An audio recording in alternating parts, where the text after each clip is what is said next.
بسم اللہ الرحمن الرحیم۔ خلیفہ عبد المالک بن مروان کے خلافت میں حجاج بن یوسف ثقفی نامی ایک شخص عراق کا گورنر تھا۔ آپ اسے محمد بن قاسم کے چچا سسر کی نسبت سے بھی جانتے ہیں۔ یہی وہ شخص تھا جس نے حضرت عبداللہ بن زبیر کو بے دردی سے قتل کرنے کے بعد ان کی لاش کو 3 دن تک سولی پر لٹکائے رکھا، جبکہ اسی جنگ میں حجاج بن یوسف نے خانہ کعبہ پر سنگ باری کی اور عمارات کو نقصان پہنچایا۔ اس کے علاوہ معصوموں کو سخت سزائیں دینا اور صحابہ کرام کی بے حرمتی کرنا ان کے سنگین جرائم میں شامل ہیں۔ حجاج کی موت کے بعد جب قیدیوں کو شمار کیا گیا تو ان میں 1,20,000 مرد اور 1,000 عورتیں تھیں۔ ان میں 4,000 ایسی عورتیں تھیں جن کے جسم پر لباس نہیں تھا اور یہ قیدی ایک ہی چار دیواری میں تھے۔ قید خانے کی چھت نہ تھی۔ جب کوئی قیدی گرمی سے بچنے کے لیے اپنے ہاتھ سے اپنے چہرے پر سایہ بناتا تو زندان کے سپاہی اس کو پتھر مارتے تھے۔ انہیں جو کی روٹی میں ریت ملا کر کھانا دیا جاتا اور کڑوا پانی پیا جاتا۔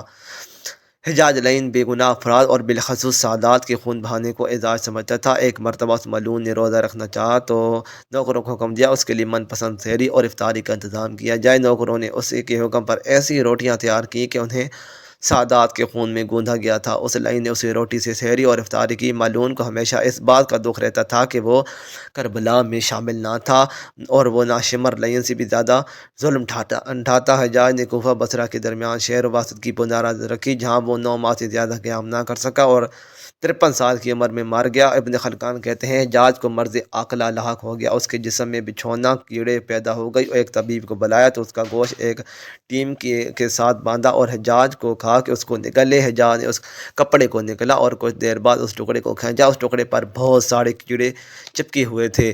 اللہ تعالیٰ نے حجاج کے جسم پر سردی کو مسلط کر دیا۔ اس کے اطراف میں دن راتوں کو انگیٹھیاں جلائی جاتی تھیں، پھر بھی وہ سردی سے چلاتا رہتا تھا۔ اس نے حسن بصری سے اپنے درد عالم کی شکایت کی تو انہوں نے کہا، میں نے تجھے بے گناہ افراد اور بالخصوص سادات کے قتل سے بار بار منع کیا تھا، آج تو اس عمل کی سزا بھگت رہا ہے۔ حجاج نے کہا، میں خدا سے یہ دعا نہیں کرتا کہ وہ مجھے دوزخ سے آزاد فرمائے، بس میری اتنی دعا ہے کہ جلدی سے جلدی میری روح قبض کر لے تاکہ میں دنیا کے درد عالم سے چھٹکارا حاصل کروں۔ قاضی نور اللہ مشفصری مجلسی مومنین کہتے ہیں کہ موت کے وقت حجاج رونے لگا۔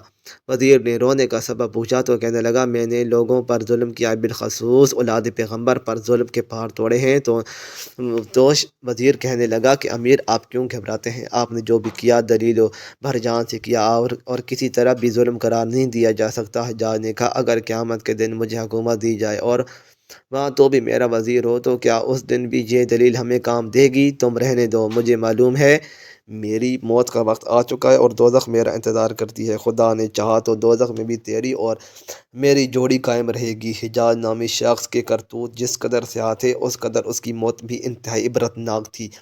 موت کے وقت اس کے جسم میں کیڑے پڑ گئے جو اسے ایک پل چین نہ لینے دیتے۔ اس کے ساتھ ساتھ اس کے جسم پر سردی مسلط کر دی گئی۔ کئی انگیٹھیاں اس کے جسم سے ایسی مس کر کے رکھ دی جاتی تھیں کہ اس کی جلد جھلس جاتی لیکن اس کی سردی کم نہ ہوتی۔ تو یہ تو تھی حجاج کی موت، لیکن اس کی زندگی میں ایک ایسا واقعہ بھی ہوا کہ جس نے اس کے غرور اور تکبر کے پتلے کو زمین پر دے مارا۔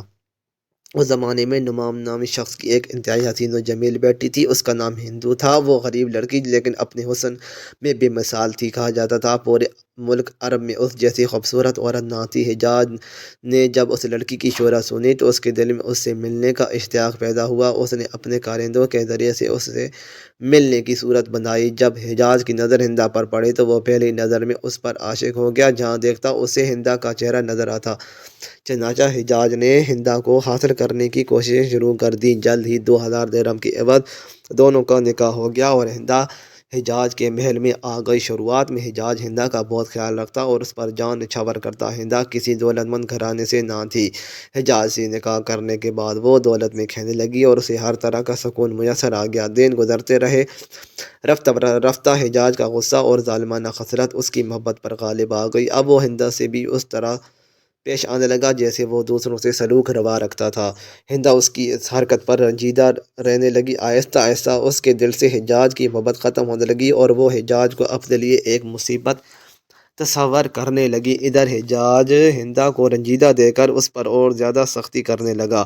جب حجاج کا دل ہندا سے بالکل اکتا چکا تھا تو اس نے انتہائی ذلت کے ساتھ عبداللہ بن ظاہر کے ذریعے اسے 2,000 درہم بھیجے اور کلمہ بھیجا کہ میں نے تجھے طلاق دی، تیرے مہر کے 2,000 درہم تجھے بھجوا رہا ہوں، اب جہاں تیرا دل کرے چلی جا۔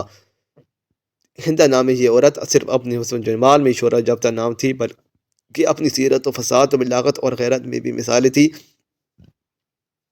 جب اس نے عبداللہ بن طاہر کی زبان یہ پیغام سنا تو فوراً بول اٹھی، اے قاصد، تیری زبان مبارک ہو، تو نے مجھے بڑی جہاں فضا خوشخبری سنائی۔ میری خوش قسمتی اس سے زیادہ کیا ہو سکتی ہے کہ میں نے ایک بد مزاج اور خون خوار آدمی کی قید سے آزادی پائی ہے۔ یہ 2 لاکھ درہم جو میں نے لیے بھیجے اس خوشخبری سنانے کے بعد میں تجھے بخشتی ہوں، یہ تیرا انعام ہے۔ طلاق کے بعد ہندا اس محل کو چھوڑ کر اپنے عام سے گھر میں چلی گئی۔ قسمت کا کرنا ایسا ہوا کہ کچھ عرصہ بعد خلیفہ بن عبد الملک نے مروان نے اسے نکاح کا پیغام بھیجا، لیکن اس نے انکار کر دیا۔ خلیفہ کے اصرار پر اس نے قبول کیا، لیکن ایک شرط پر بھی رکھ دی کہ ہمارا نکاح اس صورت میں ہو سکتا ہے جب میں اپنے مکان سے جس محمل میں سوار ہو کر آپ کے محل تک آؤں، اس کا سربان حجاج بن یوسف ہو۔ جو شخص اونٹ کی رسی پکڑ کر چلتا ہے اسے سربان کہتے ہیں۔